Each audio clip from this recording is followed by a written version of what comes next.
महाराष्ट्र के गवर्नर श्रीमान रमेश बैस जी, मुख्यमंत्री श्रीमान एकनाथ शिंदे जी,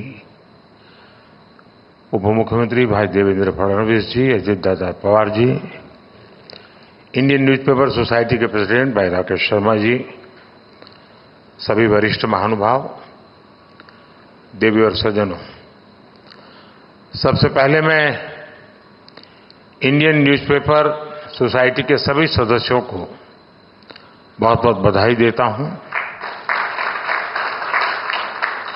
आज आप सभी को मुंबई में एक विशाल और आधुनिक भवन मिला है। मैं आशा करता हूं कि इस नए भवन से आपके कामकाज का जो विस्तार होगा, आपकी जो ईज ऑफ वर्किंग बढ़ेगी, उससे हमारे लोकतंत्र को भी और मजबूती मिलेगी।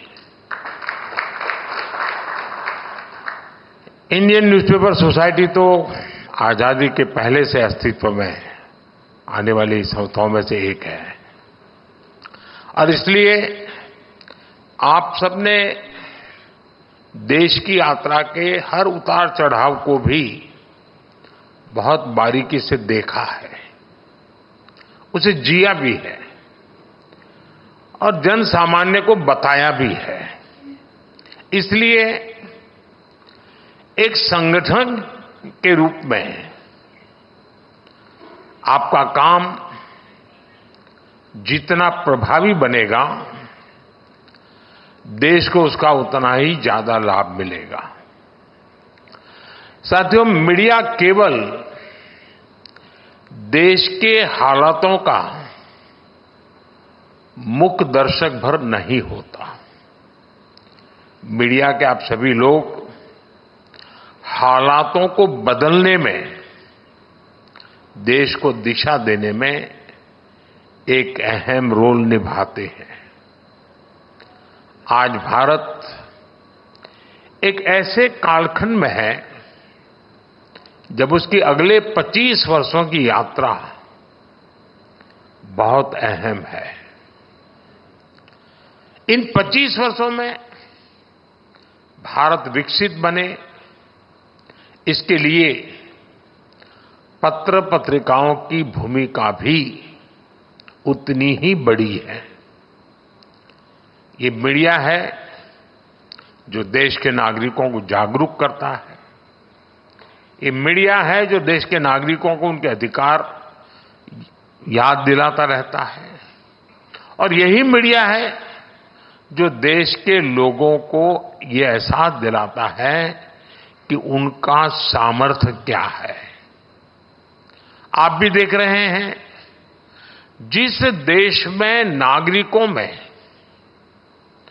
अपने सामर्थ्य को लेकर आत्मविश्वास आ जाता है, वो सफलता की नई ऊंचाई प्राप्त करने लगता है। भारत में भी आज यही हो रहा है। मैं एक छोटा सा उदाहरण देता हूं आपको। एक समय था जब कुछ नेता खुलेआम कहते थे कि डिजिटल ट्रांजैक्शन भारत के लोगों के बस की बात नहीं है। ये लोग सोचते थे कि आधुनिक टेक्नोलॉजी वाली चीजें इस देश में नहीं चल पाएगी, लेकिन भारत की जनता की सूझबूझ और उनका सामर्थ्य आज दुनिया देख रही है। आज भारत डिजिटल ट्रांजैक्शन में दुनिया में बड़े बड़े रिकॉर्ड तोड़ रहा है। आज भारत के यूपीआई की वजह से आधुनिक डिजिटल पब्लिक इंफ्रास्ट्रक्चर की वजह से लोगों की ईज ऑफ लिविंग बढ़ी है। लोगों के लिए एक स्थान से दूसरे स्थान पैसे भेजना आसान हुआ है। आज दुनिया भर में हमारे जो देशवासी रहते हैं, खास करके गल्फ के देशों में, वो सबसे ज्यादा रेमिटेंस भेज रहे हैं और उनको जो पहले खर्च होता था उसमें से बहुत कमी आ गई है। और इसके पीछे एक वजह ये डिजिटल रिवॉल्यूशन भी है। दुनिया के बड़े बड़े देश हमसे टेक्नोलॉजी और हमारे इम्प्लीमेंटेशन मॉडल को जानना समझने का प्रयास कर रहे हैं। ये इतनी बड़ी सफलता सिर्फ सरकार की है ऐसा नहीं है। इस सफलता में आप सभी मीडिया के लोगों की भी सहभागिता है और इसलिए ही आप सब बधाई के भी पात्र हैं। साथियों, मीडिया की स्वाभाविक भूमिका होती है डिस्कोर्स क्रिएट करना, गंभीर विषयों पर चर्चाओं को बल देना। लेकिन मीडिया के डिस्कोर्स के दिशा में कई बार सरकार की नीतियों की दिशा पर निर्भर होती है। आप जानते हैं, सरकारों में हमेशा हर कामकाज के पीछे अच्छा है बुरा है, लेकिन वोट का गुणा भाग उसकी आदत लगी ही रहती है। हमने आकर के इस सोच को बदला है। आपको याद होगा, हमारे देश में दशकों पहले बैंकों का राष्ट्रीयकरण किया गया था, लेकिन उसके बाद की सच्चाई ये थी कि 2014 तक देश में 40-50 करोड़ गरीब ऐसे थे जिनका बैंक अकाउंट तक नहीं था। अब जब राष्ट्रीयकरण हुआ तब जो बातें कही गई और 2014 में जो देखा गया, यानी आधा देश बैंकिंग सिस्टम से बाहर था। क्या कभी हमारे देश में ये मुद्दा बना? लेकिन हमने जनधन योजना को एक मूवमेंट के तौर पर लिया। हमने करीब 50 करोड़ लोगों को बैंकिंग सिस्टम से जोड़ा।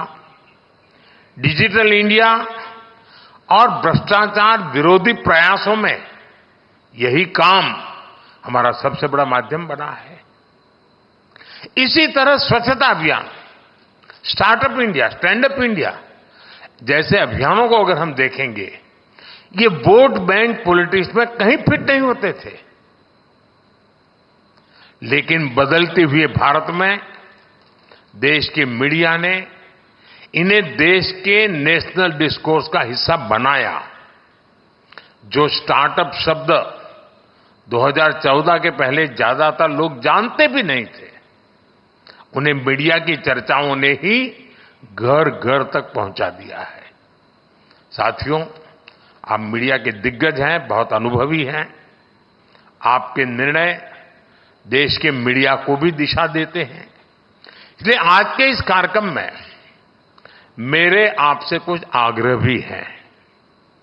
साथियों, किसी कार्यक्रम को अगर सरकार शुरू करती है तो ये जरूरी नहीं है कि वो सरकारी कार्यक्रम है। सरकार किसी विचार पर बल देती है तो जरूरी नहीं है कि वो सिर्फ सरकार का ही विचार है।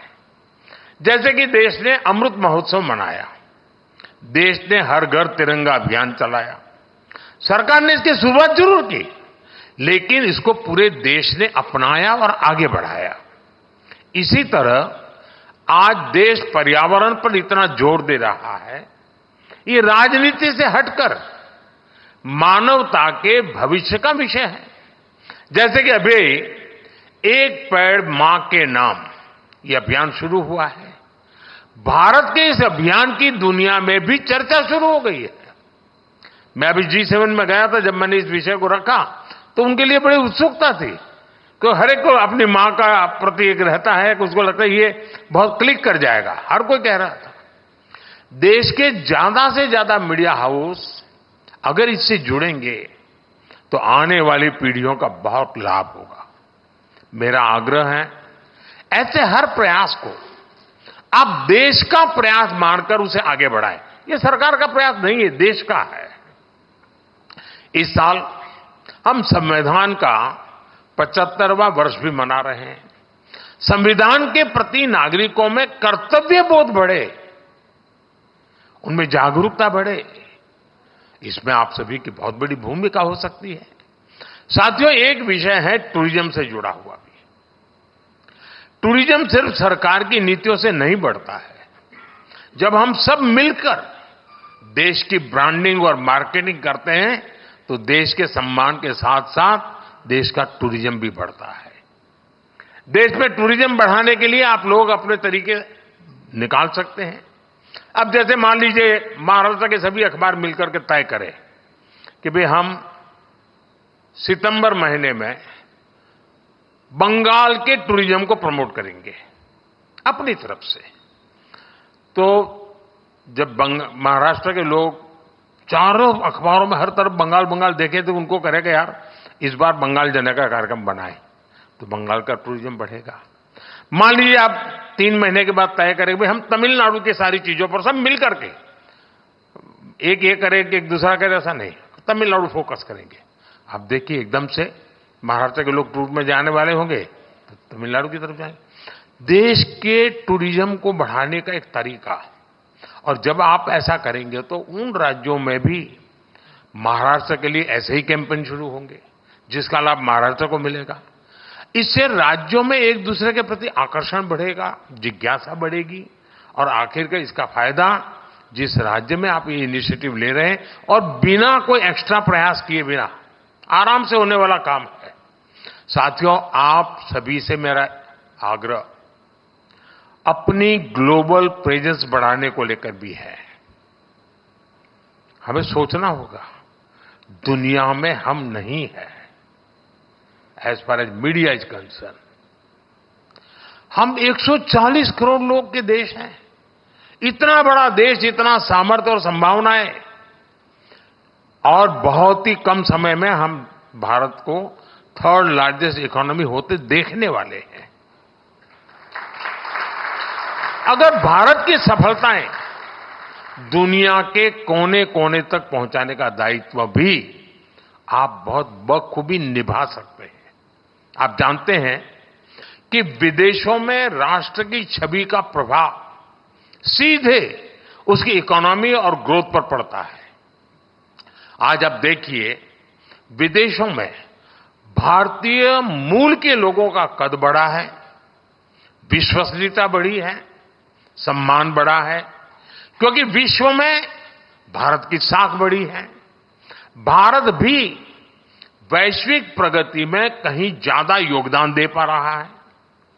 हमारा मीडिया इस दृष्टिकोण से जितना काम करेगा देश को उतना ही फायदा होगा। और इसलिए मैं तो चाहूंगा कि जितनी भी यूएन लैंग्वेजेज है उनमें भी आपके पब्लिकेशंस का विस्तार हो। आपकी microsites, social media accounts in भाषाओं में भी हो सकते हैं।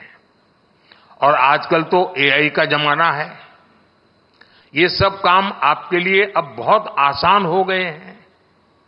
साथियों, मैंने इतने सारे सुझाव आप सबको दे डाले हैं, मुझे मालूम है आपके अखबार में, पत्र पत्रिकाओं में बहुत लिमिटेड स्पेस हो रहती है, लेकिन आजकल हर अखबार पर और हर एक के पास एक पब्लिकेशन के डिजिटल एडिशंस भी पब्लिश हो रहे हैं। वहां न स्पेस की लिमिटेशन है और न ही डिस्ट्रीब्यूशन की कोई समस्या है। मुझे भरोसा है कि आप सब इन सुझावों पर विचार करके नए एक्सपेरिमेंट्स करेंगे और लोकतंत्र को मजबूत बनाएंगे। और मैं पक्का मानता हूं कि आपके लिए एक भले 2 पेज की छोटी एडिशन जो दुनिया की यूएन की कम से कम लैंग्वेजेज में हो, दुनिया का अधिकतम वर्ग उसको देखता है, पढ़ता है, एम्बेसीज उसको देखती है, और भारत की बात पहुंचाने की एक बहुत बड़ा सोर्स आपकी ये जो डिजिटल एडिशंस है उसमें बन सकता है। आप जितना सशक्त होकर काम करेंगे देश उतना ही आगे बढ़ेगा। इसी विश्वास के साथ आप सभी का बहुत बहुत धन्यवाद। और आप सबसे मुझे मिलने का अवसर भी मिल गया। मेरी आपको बहुत शुभकामनाएं हैं। धन्यवाद।